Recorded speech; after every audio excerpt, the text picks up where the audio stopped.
Introduce yourself briefly, what you do in CPK.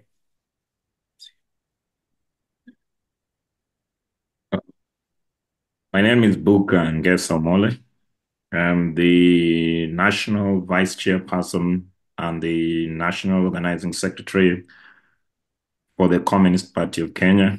And I also edit the party publication called Itikadi and Patanishin. Okay, Yeah. okay. I think the whole world's eyes have been on Kenya since these protests have been going on.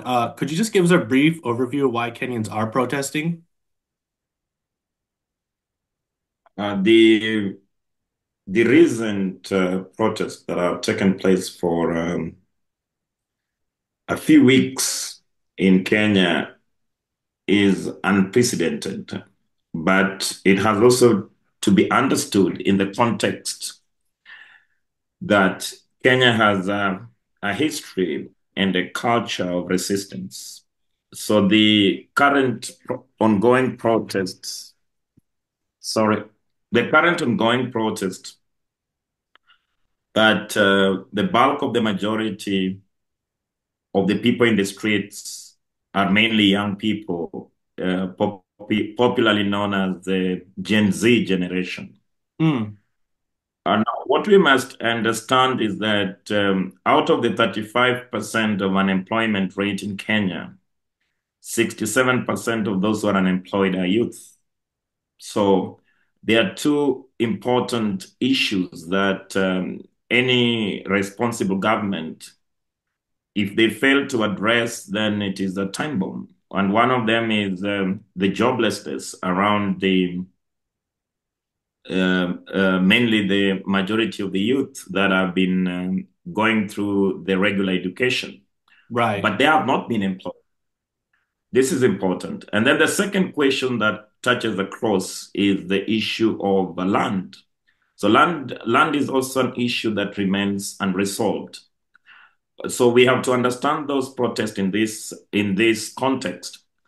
The protests of last year were not as big as this, but the wave, the social explosion in the streets in Nairobi is a build-up from last year's Finance Bill 2023 that was passed into the Finance Act. The IMF imposed austerity measures, and particularly the cutting back on government expenditure and instead of employing progressive taxation, expanding the tax bracket to actually tax the jobless people, to tax the majority of the working class and the poor people. This includes taxation based on basic commodities. We mean paraffin that is used in the poorest places, cooking Hmm. gas, So this taxation has been going on from last year. But the spark of the moment for this protest was the IMF imposed bill 2024. Right. This IMF imposed bill again proposed a raft of other, taxes that were going to affect the poor people directly. So when the organized forces called for these demonstrations that started on the 25th with mainly it started off in the informal settlement where people were resisting the government policy of demolishing houses to provide land for private sector.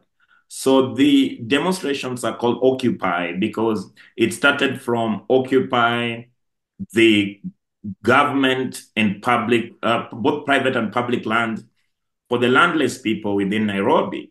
And Right. then it went to Occupy Parliament, which is basically where the bill was tabled in Parliament.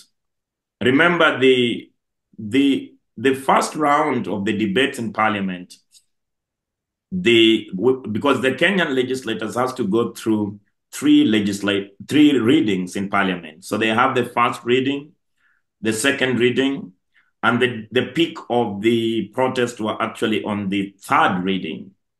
And also thanks be to social media and live coverage of our parliamentary proceedings. because the demonstrators were outside parliament and they were agitated because they were angry that they had given the members of parliament a chance to set aside the bill and then start a new process, to put up a financial bill that was driven by the people. Unfortunately, when people are outside, there was a live stream and everybody could see that the bill has been voted into law. So that angered the people, and people stormed the parliament, and that's what happened. So Right. the protest has to be understood within the context of neoliberal policies that are being imposed upon the Kenyan people by the big powers of the North and IMF and World Bank. They have to be understood within the context of police repression and extrajudicial killing that has taken place for the last 3.5 years that Right. President William Samoei Ruto has been in power. And also it has to be understood within two, two crises that continue to face our country since independence, the landlessness and the majority of the unemployed youth. Right. Right. So, what are your major demands in these protests? Is it just the withdrawal of the IMF and the World Bank from Kenya, or are we demanding more here? Like, what is the CPK's demands? The struggle in our correct analysis has been that Kenya is a neo-colonial entity. Right. That means that we are not, we cannot claim to be a sovereign country without economic independence. This economic independence have been denied upon the Kenyan people by the former colonizers and United States imperialism. This is important. So when we talk about, when we talk about the demands of, the people want a true independence Kenya. They want that the decision for the Kenyans should be made by Kenyan people and not a few individuals that actually act as conveyor belts for international capital.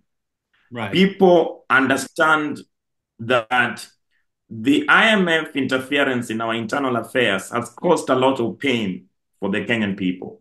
Remember, this wave of protest can be seen also in history. If you look at the Kenyan historical background, you will realize that in the 1990s, there was another second wave that led to the introduction of the multi-party system, but it was also the crisis that was facing this country by the IMF, World Bank, conditionalities at that time, what we call the SAPs, the special, adjustment programs. So the demand on the streets has been that we want a free and independent Kenya where the majority of the Kenyan people can make their decisions.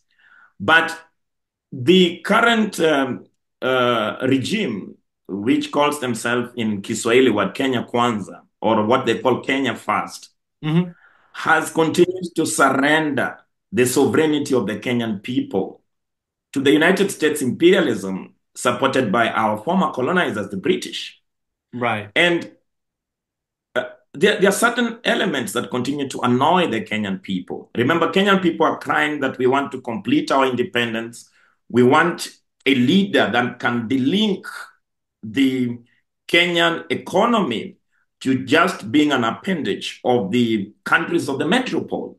This is the primary demand of the Kenyan people. Kenyan people want to live a life with dignity where the government of the day can be able to provide a proper framework and policies that can industrialize the country to take part into, its trajectory into an industrial economy.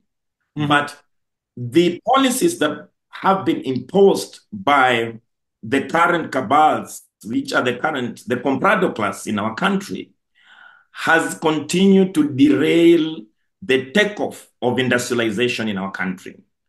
Remember, the same IMF forced our government to close processing industries and reduced our economy only to suppliers of raw materials to the countries of the global north.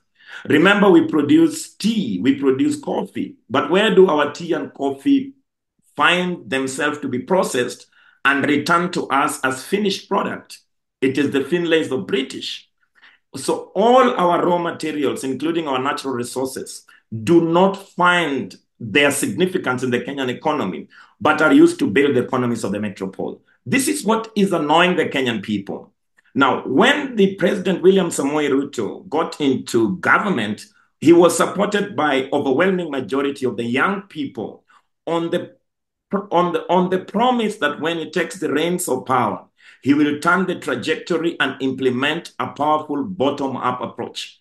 But the President William Samoei Ruto has continued only to implement a trickle-down effect economy, where the rich people continue to hold the state power and manages the Kenyan economy only for the benefit of the few people and their foreign backers.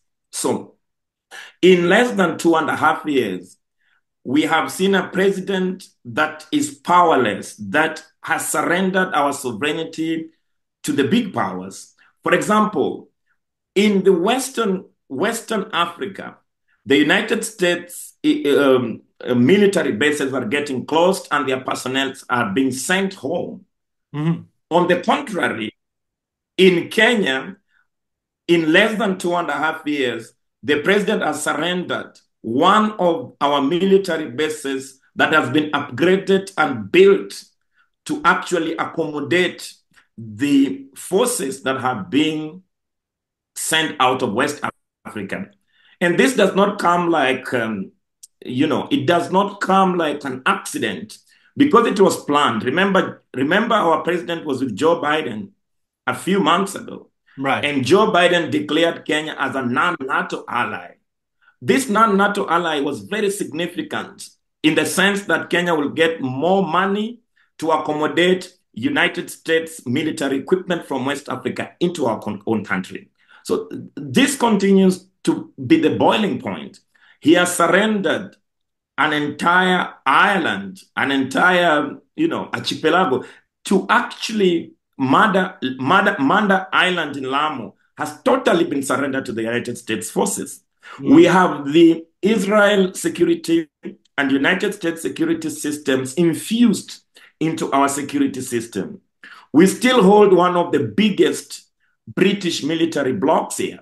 That is the Batuk, which sits only a few kilometers from the Nairobi city. Mm.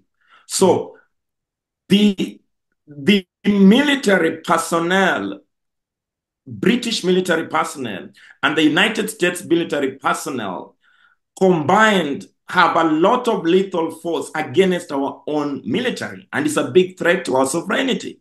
So it basically means that the policies that President Ruto has actually rolled out in the last 2.5 years are not policies that makes Kenya an independent state, but only makes Kenya, a client state of the Right. dominance class, particularly in the United States and the Western countries. This is something that must be told out. Remember, the president signed certain deals, which was in the corporate media, BBC, Fox News, and CNN, and all that kind of corporate, propaganda factories, Right. brought out a clear that president was providing employment through signing contracts to export the Kenyan labor abroad. So how can you be a president who is meant to be employing the majority of the Kenyan people and you keep on signing contracts with the Canadian government, with the German government, with the United States government to take the most needed labor in a third world country like us? For example, we have lost almost 20,000 trained nurses in the last 1 year. Mm. We have lost some 7,000 doctors in the last 1 year. Now we are losing engineers. The social sciences departments are under attack. The departments of philosophies have been hijacked by evangelical extremists, Catholic professors, and metaphysical nonsense. This is what is annoying the people here, that Kenya continues to act as a client state of the Western powers. Mm. Remember when Joe Biden was when William Ruto visited Joe Biden, he acted like a child. He was being commanded in White House. He sat there just, like it was crazy for the Kenyan people to reduce our pride. And then now come the finance bill. So what the demands now is not just about the finance bill. The ruling class in Kenya has never given anything to us. In fact, anytime we have gotten anything from the ruling class, it has been a fight of life and death. So we didn't expect that President William Samoei Ruto will actually drop the finance bill without a fight. Remember, the President William Samoei Ruto dropped the finance bill after 49 comrades were martyred in the streets, mainly from the Communist Party of Kenya and other progressive organizations. 200 plus had been abducted and kidnapped by the special security forces. Mm. Now, yesterday, as I speak to you in this interview, almost 80 bodies that were stashed in sacks have been found in a quarry in our country. Mm. So it basically means that the fight that we are putting on in the streets that will continue because we have a new round, the second round of protest, which will start again on Tuesday and Thursdays every week, is just to confirm our correct analysis that everything that we have gotten from the corrupt ruling class has been a product of the struggle from majority of the people in Kenya. So indeed, now we have made all the demands that can be made in terms of a reform attitude towards this kleptocratic government has been met. Remember, the president dropped the finance bill. Yep. We told him to dissolve the cabinet. He went on air and dissolved the cabinet. We have told him that the head of the police service has to be, has to be fired. Mm-hmm. Yesterday, 3 days ago, Inspector General of Police Koome resigned from the police service. All these things are tactics by the government to pacify the population and Mm-hmm. demobilize the militancy that is in the streets. The government has significantly put a lot of money to buy bloggers to try and demobilize the young people that were using TikTok and X to actually advance their communication. Right. The internet services in our country is in constant threat. Remember, we have to diverse ways of using shortcodes to coordinate certain strikes and bypass, police environment. Mhm. Do you feel So like the the demand, pacification? Oh, sorry. But do you feel like the pacification attempts by him are working, or is the motivation still there in the protest movement? you remember that you have to understand that the segments of the protesters in the streets had both unorganized and organized forces. Mhm. And the people that even have more fire to be on the streets are the organized forces that have been in the streets for a long time fighting for a complete independence. So there's a lot of enthusiasm within the militant organizations that have continued to be in these streets for the last 10 years, demanding for certain, the certain interest of the majority. But the demobilization exercise has also succeeded on the corporate environment because remember this strike that this general strike was not just a working class strike. For the first time, the businessmen supported it. For the first time, because of the heavy taxation that was imposed upon them. So remember, the middle forces are more likely to compromise with the state. Mhm. So the businessmen, the the people who were also helping to mobilize this kind of offensive were the celebrities. Remember, some of the celebrities had had been taxed at 15% last 2023. This time, Ruto was proposing a digital tax of 35%. So it basically means that any person that you met in the street had a reason why they have been in the street. Mhm. But the demobilization exercise have succeeded. For example, there has been celebrities in State House signing, negotiating with the president. There has been the middle forces in terms of the petty bourgeoisie, mainly businessmen, and that want to take advantage of this. The opposition, for example, the main opposition party being led by Raila Amolo Odinga, that was actually pretending to be a protagonist by the president, has exposed himself as a class ally because he sees that the protest in the street is a threat to his very class. So the ruling class in this country are joined together. But with yesterday's 80 dead bodies found that were dumped in a quarry in Nairobi, and several other, objective conditions that are prevailing in terms of unemployment in our country, the the people's anger is even on higher alert than the 2025 social explosion in the streets. So we expect more Kenyans to turn out on Tuesday and Thursday next week.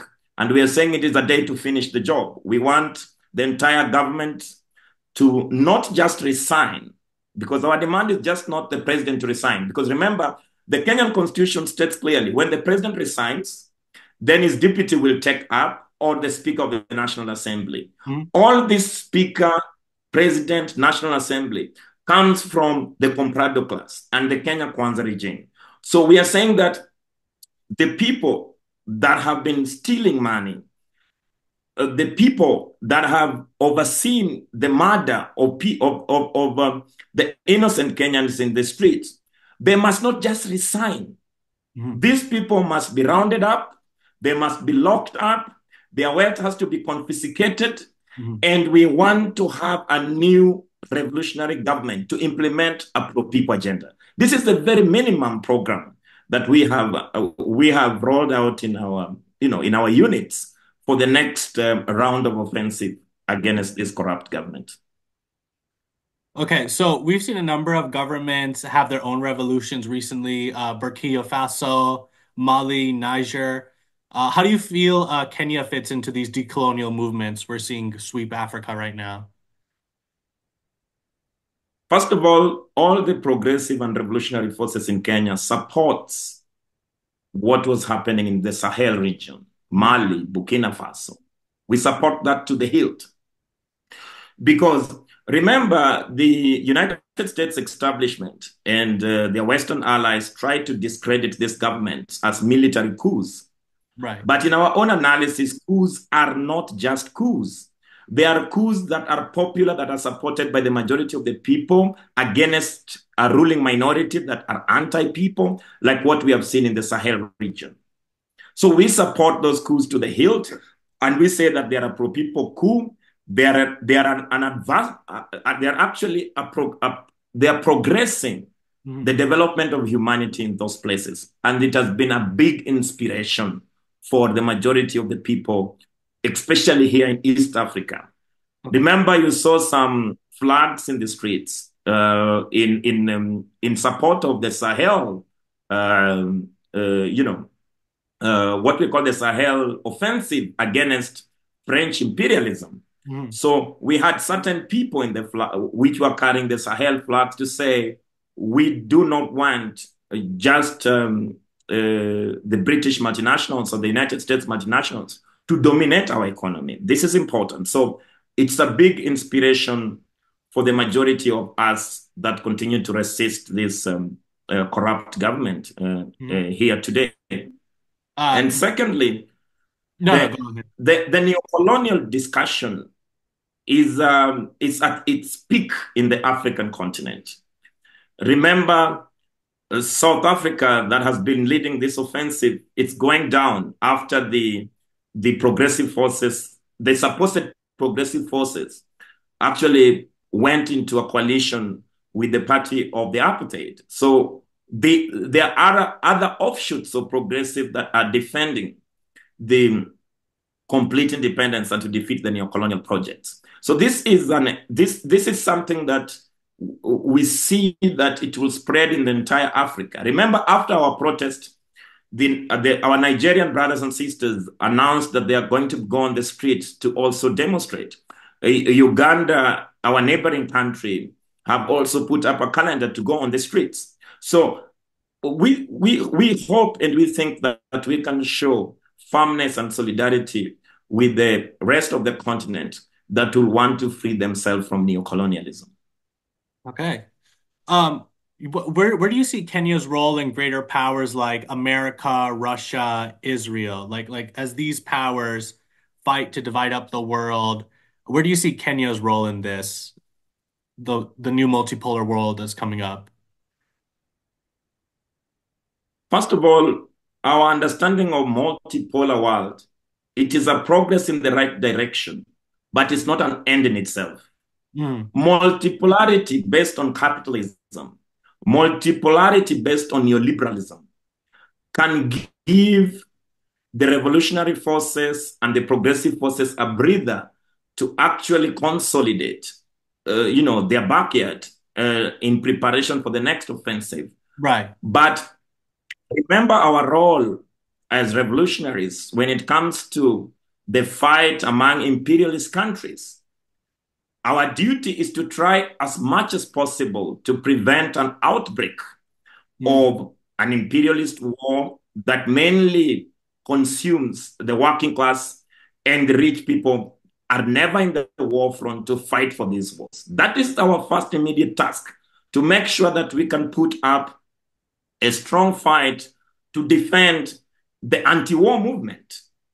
But in the event that the imperialist countries would like to go to war and that they're determined to do it like they did in First World War and the Second World War, then mm, it is our duty again to turn the war into a civil war and prepare it into a way that it favors the people's camp and direct the anger of the people against the enemy. So we see that Kenya, and remember, this is not something recent. uh-huh. Since independence, Kenya has been able to only have a clear foreign policy of wait and see and what we can get.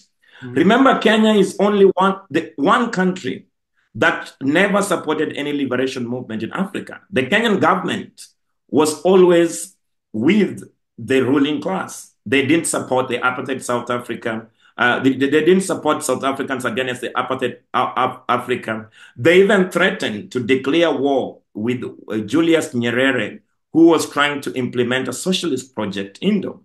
When Israel was attacking Uganda, the Kenya opened the airspace for Zionist forces to act as a fueling station to bomb Uganda at mm, that time. In terms of our relationship with the United States of America and our former colonizer, the British, the Kenyan ruling class has been very cozy in terms of advancing the interest of the dominant class in the West. So the only thing that has saved the Kenyan people is their spirit of resistance. mm, Remember, after the 1963 independence, which was really a sham negotiated independence, it led to all the people that were militant were either hanged, including Field Marshal Dedan Kimathi, who was leading the Land Defense Force, and then a reactionary narrow nationalist class was allowed to take political power to give life to the British. This is important for us to understand that nothing that we have been given in Kenya we have been given on a silver platter. It has been a fight against the ruling class. So the Kenyan ruling class, remember, Kenya is the belly of imperialism in East Africa. mm, We host the United Nations. We host the biggest CIA headquarters. We host the biggest Mossad offices here. Formerly, the Scotland Yard, now the British intelligence, are with us here. So Kenya, the Kenyan ruling class has done a lot of disservice to the Kenyan people. And many Kenyan people have also lost their life in fight for this democratic and civic space that we still continue to enjoy today, but it's consistently under threat. okay. How can people abroad help Kenya right now? So, people in America, Europe, just outside of the region, basically, like what's the best way we can help you guys get informed, things like that. Just help your guys' struggle. Now, it's important that for progressive podcasts like the one I am on, first of all, is to let the message known outside, because remember, we are dealing with an establishment that has many propaganda outlets to try and determine narratives. So it's important that we continue to get the message out there and to carry out our propaganda to defeat their propaganda and advance the not just our national interest, but the wider interest of all the oppressed people in the world. This is important. There is a bigger role in terms of international solidarity that helps to advance our struggle from one level to the other. So what I would say that the Kenyan comrades here, the Kenyan working class need solidarity. They need the spirit of internationalism. And the best internationalism that the comrades or the progressives at the imperial core can give to us. First of all, is to expand their offensive against the governments at home, so that they Right. may not have, they should be busy at home and leaving us here to consolidate our bases. And also, there are certain, based on their material condition, there are certain privileges that the working class, that in the imperial core, can give any material support. For example, now we have 200 plus comrades that were incarcerated. We have the legal contest in the bourgeois courts that Right. they need to pay for. The government is trying to drain the progressive organization through high cash bails to make sure that the people are released. We have comrades that have martyred the death. So what we will say that from the global north, any material support that can be put forth to us, we will really appreciate. We Right. will also like the message to get out, and we always wish you well in terms of in your organization against your primary enemy, which is the dominance class in the imperial core. And we hope that one day we can fight as we continue to do in the same trenches to defeat the imperialism, because for our own analysis, our primary enemy at the moment is the United States imperialism and its hegemonic tendencies across the globe. Beautifully said. Are there some ways you would recommend donating to you? Is there a way to donate to, say, the CPK or any funds in Kenya? Yes, we have a link. We have a paper link that I could share with you to put on the show. Or Okay. if you go to our website, the Communist Party of Kenya.org, Okay. we have a donation link that currently we are receiving some little donation to help us with our work here. Nice. So I could share with you also our social media pages to see live updates from the struggle front, and you can share it on the podcast, and people can interact with those handles. Yeah, I'd We appreciate have that. also published some books about building of the Communist Party of Kenya. We have some mechanized shop that comrades can also get one of the items from our mechanized shop, and that will help us to advance our struggle here locally. Nice, nice. And then we're running out of time, but if you could just briefly say like what is the average consciousness of Kenyans right now? Are they open to socialism, communism, or is it sort of like a sort of like a more nationalist mood right now? I think the movement that is taking place now, in our correct analysis, is a patriotic movement that Mhm. has forces that they are not necessarily friendly to socialism, though majority of the working class and the poor people in our country are quite aware of. Remember, the communist movement has a long history. Yes. The first underground communist party was in 1980s. So we have a long history of trade union movement. Remember, one of the biggest revolutionary and a trade unionist of the Indian origin was Makan Singh. And Makan Singh was from the because majority of the labor that was imported to our country to work in the railway system were Mhm. mainly our Asian brothers and sisters. So it's important to understand that this social explosion in the streets now has brought in a new consciousness. Right, Remember, now people are talking about IMF and World Bank. People are talking about United States imperialism. People right, are talking about militarization of Africa.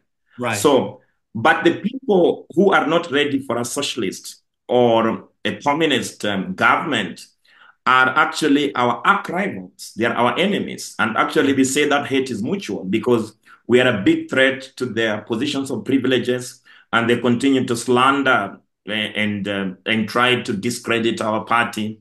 They try to finance functions of our party, to put intelligence in our party, and even to threaten our legal existence. So these are certain things that we have to understand. But at the moment, we think the consciousness of the majority of the masses are anti-imperialism and anti-capitalism in our own analysis, except the mainly certain stratas in the society that we threaten their positions of privileges. Okay, okay. And finally, do you just have any final parting words? Any last messages to the viewers? Um, what we say that I think we are living at the most interesting time. We would like to interconnect our struggles, not just in the continent, but also at the global level. Global level. The Communist Party of Kenya is establishing powerful fraternal relations with all revolutionaries and communist parties that are organizing anywhere in the world. Because it is only through this process that we can form the vanguard of the global working class in the coming days. So there is a lot of hope. That could be my parting shot. Okay, okay, beautifully said. Thank you so much, comrade, and good luck with your protest on Tuesday. Okay, no problem. I'll share with you some links that you can use on the podcast on your WhatsApp. Thank you, thank you. Bye-bye. Okay, bye.